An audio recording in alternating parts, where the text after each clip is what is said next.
اور اپڈیٹ کریں گے آپ کو واشنگٹن میں وائٹ ہاؤس کے قریب فائرنگ سے نیشنل گارڈ کے 2 اہلکار شدید زخمی ہوئے ہیں جنہیں اسپتال بھی منتقل کر دیا گیا ہے۔ امریکی صدر ڈونلڈ ٹرمپ کا کہنا ہے کہ 2 نیشنل گارڈ ممبران کی حالت نازک ہے۔ مشتبہ شخص بھی شدید زخمی ہے۔ فائرنگ کے بعد وائٹ ہاؤس کو لاک ڈاؤن کر دیا گیا ہے۔ فائرنگ کرنے والے مشتبہ شخص کو حراست میں لے لیا گیا ہے۔ صدر ٹرمپ کو فائرنگ کے واقعے سے متعلق آگاہ بھی کر دیا گیا ہے۔ صدر ٹرمپ فلوریڈا میں تھے۔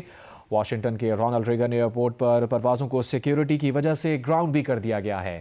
نارتھ ویسٹ ڈی سی کے مناظر آپ دیکھ رہے ہیں۔ واشنگٹن میں وائٹ ہاؤس کے قریب فائرنگ سے نیشنل گارڈ کے 2 اہلکار شدید زخمی ہوئے۔ امریکی صدر ٹرمپ کا کہنا ہے کہ دونوں نیشنل گارڈ ممبران کی حالت نازک ہے، انہیں اسپتال بھی منتقل کر دیا گیا ہے، جبکہ یہ بھی ڈیٹیلز آ رہی ہیں کہ مشتبہ شخص بھی شدید زخمی ہے۔ فائرنگ کے بعد وائٹ ہاؤس کو لاک ڈاؤن کر دیا گیا ہے۔ فائرنگ کرنے والے مشتبہ شخص کو حراست میں لے لیا گیا ہے۔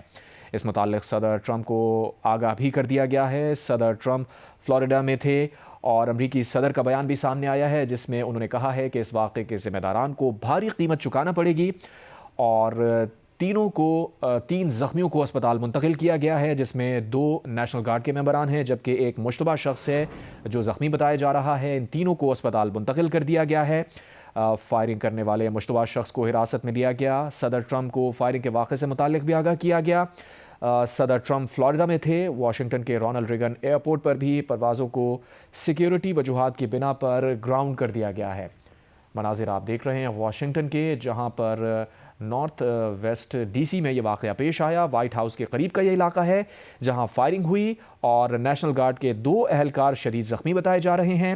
ساتھ ہی ایک مشتبہ شخص کو بھی حراست میں لیا گیا ہے، وہ بھی زخمی بتایا جا رہا ہے، اور اب تک کی اطلاعات کے مطابق تینوں زخمیوں کو اسپتال منتقل کیا گیا ہے۔ امریکی صدر ٹرمپ کا کہنا ہے کہ 2 نیشنل گارڈ ممبران کی حالت نازک ہے، اور امریکی صدر نے یہ بھی کہا ہے کہ اس واقعے کے ذمہ داران کو اس کا خمیازہ بھگتنا پڑے گا۔